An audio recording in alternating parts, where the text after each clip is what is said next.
Hi everyone, how are you today? It's Tuesday, maybe September 27th or something like that. I don't know. Been so busy this morning trying to get my thoughts together, get myself together, try to get some similarity of what works best as I go forward with what I'm doing and who I am.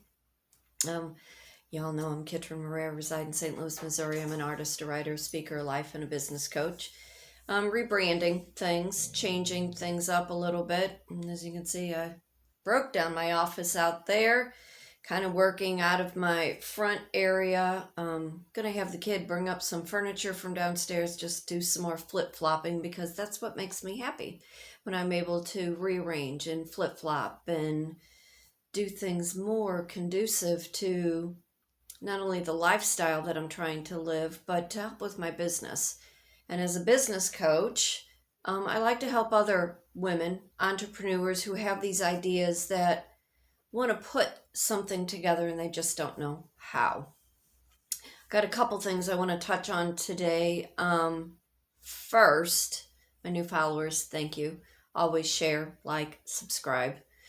You know how it all works with algorithms and social media, and it's just been really difficult for me to do videos and go forward, and because I'm at that awkward point where I know what was going on before wasn't working, and now as I go forward, there's a lot of things I have to make work. There are a lot of things riding on what I do and how I speak and how I talk, how I influence, how I write content, how I present myself. But I want to talk a little bit first about life as a content creator. There is some big hub going on over on TikTok with a very young influencer, Michaela, and I can't say her last name. She's a makeup influencer. She's 23 years old. She's making the bucks, and it has played a very big role in her mental health. As a content creator myself, in the last 5 years, I wasn't making a whole lot of money, but I was making some money. I was making enough to make a little bit of a difference till I wasn't making any money at all. The highs and the lows of being a content creator: one, if you don't have the correct sponsors; two, if you don't have the correct verbiage or the correct image to go with what you are trying to create so other people will want to get on board and buy what you're selling. But this young girl is making $86,000 per her TikTok, her little videos, whether it be 60 seconds or 3 minutes. And if you have a certain amount of followers now, I believe TikTok will let you go 10 minutes. I like all my long-term stuff on YouTube. I think I have a wider, broader audience on YouTube, but TikTok serves its purpose. The average person will spend anywhere between 60 seconds and 3 minutes either reading something or watching something before they scroll to the next. We all do it. But it has greatly played a havoc on her mental health. And as I was explaining to a friend the other day, it does take a lot out of you. It's not like you just turn your camera on and you're ready to go. You have to think of your dialogue. You have to be camera ready for the most part. You have to be able to talk about your content like you are experienced with your content, whether it be makeup, whether it be cooking, whether it be photography, whatever it is that you're trying to represent.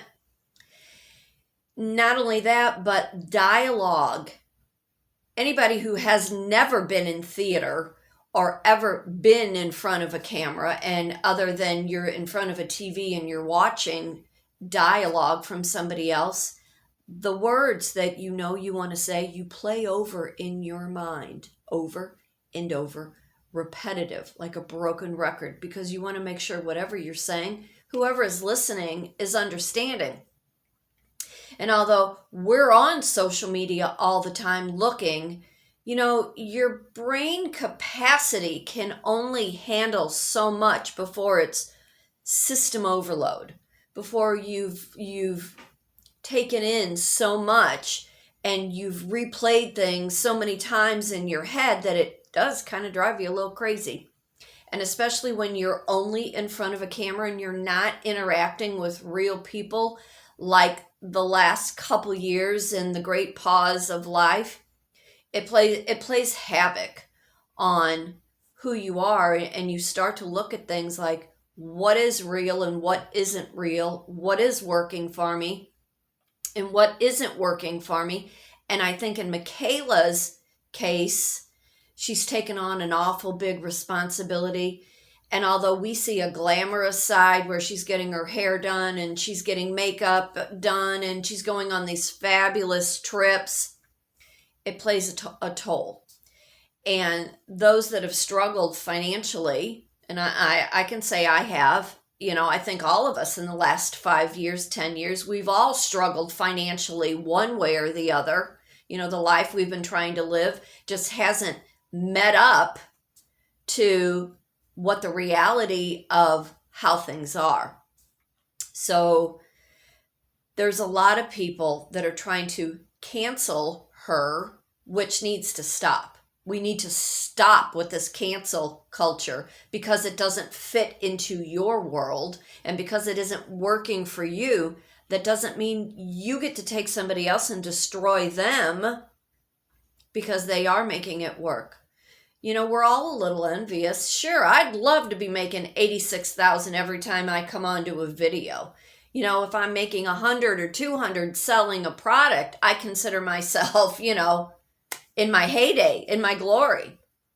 So as we are watching all of these influencers and we're seeing them all completely melt down, understand there's more of an emotional, educational intellect that no longer is working in the brain, and they get burnt out. You get very creatively burnt out, which in the past 2 years, I can say I hit that creative burnout. And I don't know where to go from here other than to start from scratch and to continue to go up. I love talking business coaching things. I love talking superficial, sorry for the glare. I'm trying to position myself. I love talking about the superficial stuff of hair and makeup and clothes. But if you don't have the funds to back you up to do all those things, or to buy the product that you have to create the lifestyle around, you're beating a dead horse. You're knocking on a door that is not going to answer. And it gets frustrating because you know what your potential is, you know what your creative ability is. And even with my painting classes, while we all took a step back, was told to stay inside, don't associate, don't participate, doom and gloom is going to be out your door. It completely crushed my painting business. And that was very disappointing because I took pride in how I built that from nothing and took it to something where I was making an extra $400, an extra $600. And as we're now talking about the change of currency and what may occur come this December, all these side hustles and all these side gigs. And if you should have a business and you are being legit, even if you are claiming as self-employed and for your tax purposes, that's a step ahead than not proving that you have a business. And you're not trying to create these hustles where you're stealing money. So as our currency may be changing, you want to change the way that you are doing business. Cash is great. As a person who's always worked in the restaurant industry, that's how I own my home. That's how I bought my car. That's how I raised my children. And as I am still in the restaurant industry, I can see things are completely changing. And my couple shifts that I'm doing most of my tips now, they go into an account, and an account that goes then into my bank account. And it's a different system. We all have bank cards, but it's how you look at your money, how you're stretching your money. I had a terrible incident at the grocery store yesterday, and I thought I was going to have a meltdown. But I went to my local grocery store. You know, I have a budget. I budget everything. When I have money, I'm great with it. When I don't have money, I'm even better with it. But I went to my grocery store yesterday, and there was no meat in my grocery store that I normally go to. It was either completely picked over, out of my price range, or they just never got the shipment in. And I had said to somebody, what's going on? And they're like, this is it. This is all we have. Now, when I cook, I will cook and make enough that I have 2 meals and then a little leftover. You know, I'm lucky my youngest will eat leftovers because we both work in a restaurant industry outside of what I do here. There's food always readily available to me for us. So that wasn't necessarily the quandary as where is the supply going?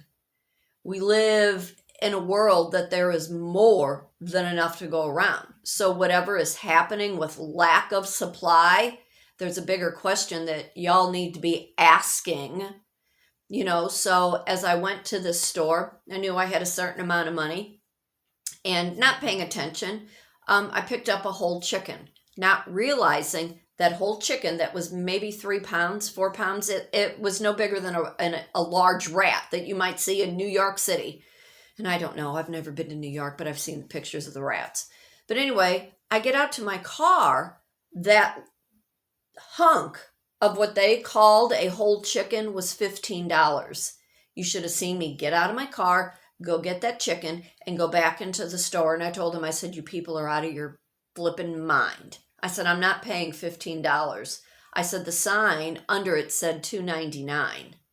She was like, oh, well, you just didn't read it correctly. No, I read it correctly. It said $2.99, but you were trying to price gouge.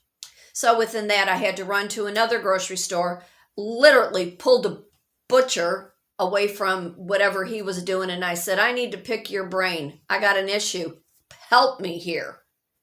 So anyway, he was guided to show me what I needed to buy for my money because I want my money to work for me. I should not have to work so hard for money, and neither should you.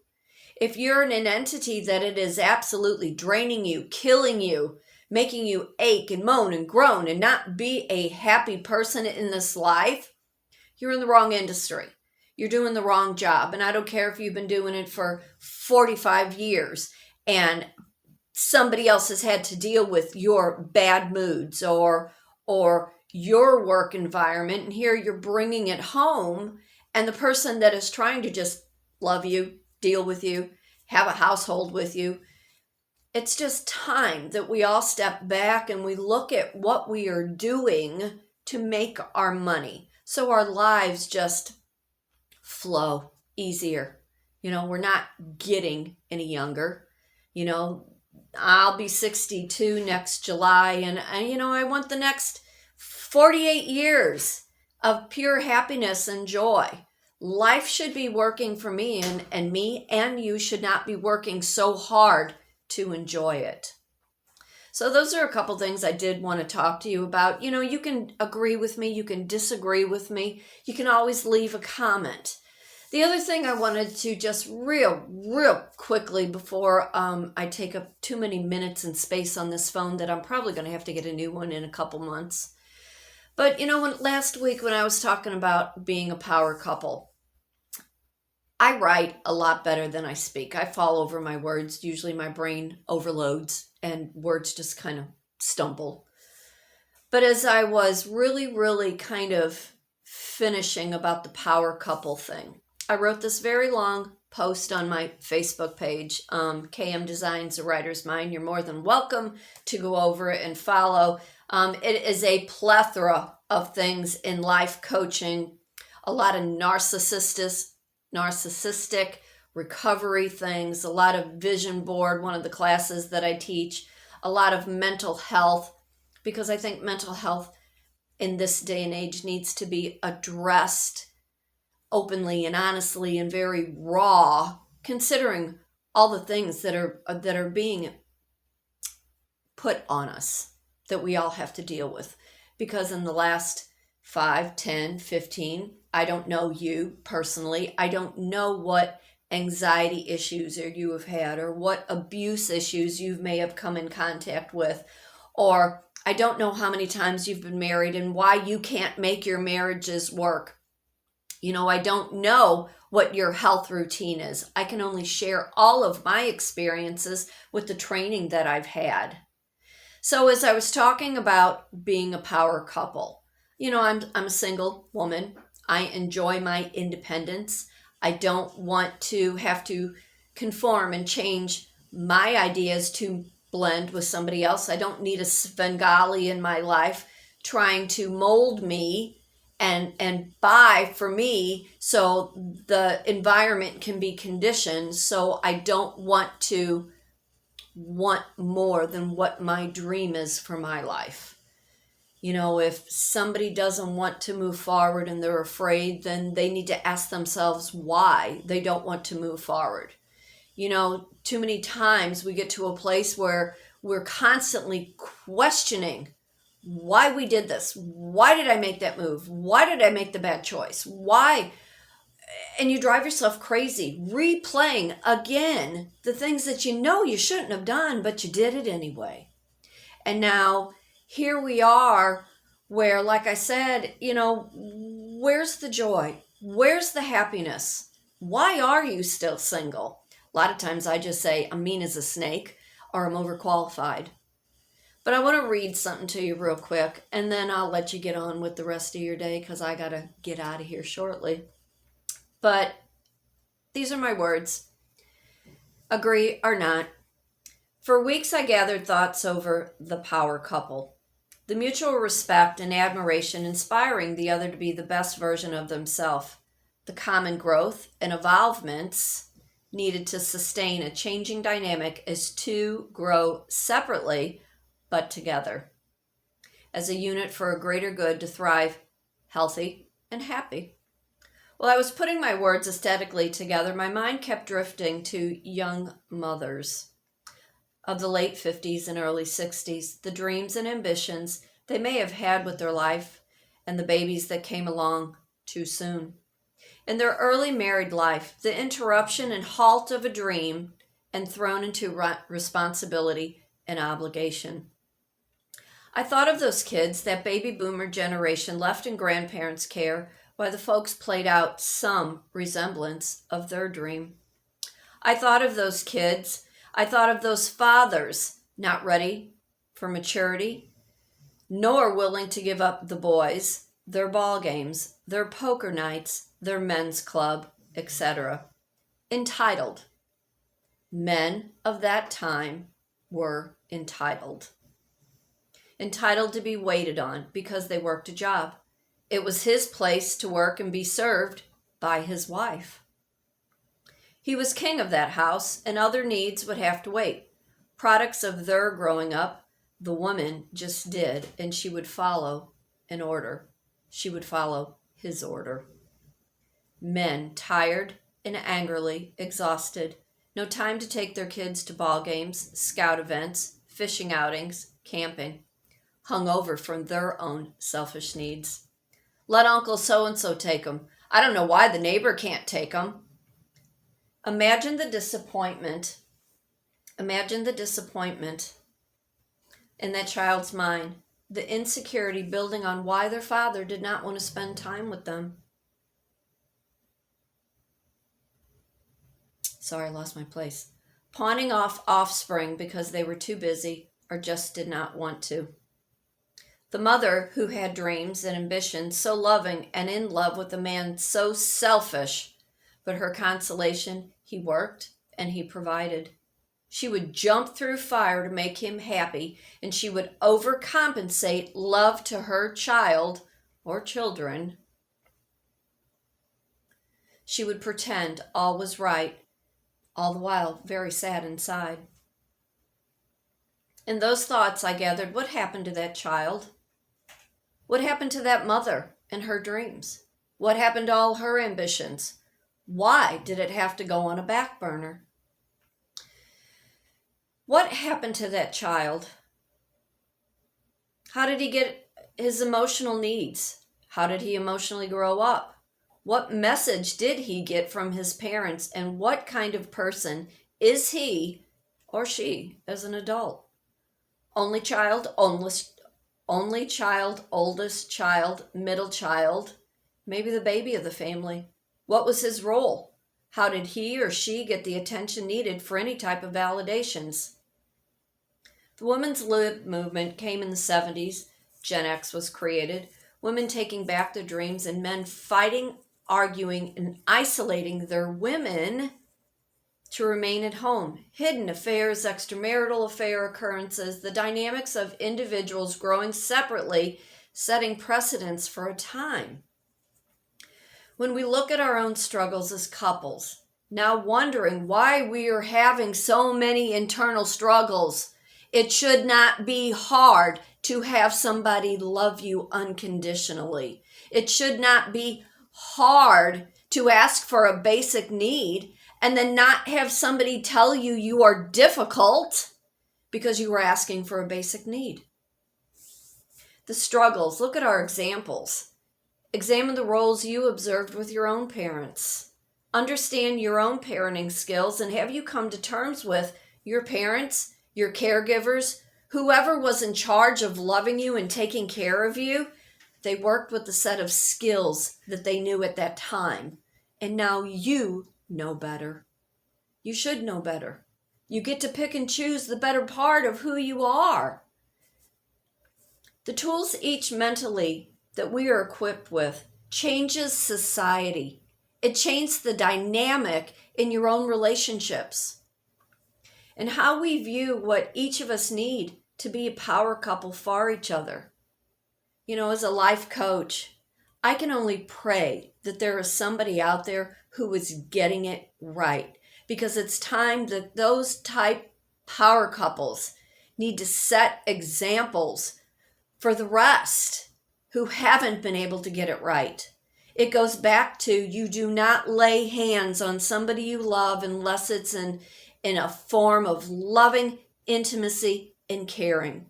You don't try to make somebody mold into your life because you choose to be codependent, because you can't fight your way out of a wet bag emotionally because you are stunted by what you saw growing up. It's just high time. It's high time that we look at things differently when it comes to our money, the way we make a living, the way we take care of ourselves, the way we give and care to everybody else. Brings tears to my eyes, honestly. It really does. You know, I see all these women who are dealing with these narcissist men, and you can be an overt narcissist or you can be a covert narcissist. It's always the person on the other end that has to take the brunt of it. And the way that we love our kids and the way we want to see them grow and be better individuals, it's just time for the change. So, again, I am Kitryn Marie. I reside in St. Louis, Missouri. I am an artist. I am a writer. I'm a business coach. I'm a life coach. I teach a variety of art classes. If you would be interested in taking any of my classes, please reach out at kitrynmarie@gmail.com. Like, subscribe, be thankful. Be thankful for the things that you have gotten to experience over the last 5 years. You know, it may not have worked out the way that you wanted it to, but look at all the things that you got to experience because of that other person. You know, life's short. It is. It's just short.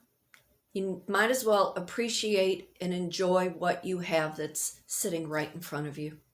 So for today, for tomorrow, be happy, be thankful, be blessed for everything that does come into your life. Remember, fate does turn on a dime, and only you get to decide what side of that coin you want to be on. You know, be happy. Choose happiness. Choose not to be miserable. Choose to make smart choices, because there's always somebody watching to see if you are the power couple. Take care, and I'll see you real soon. Bye.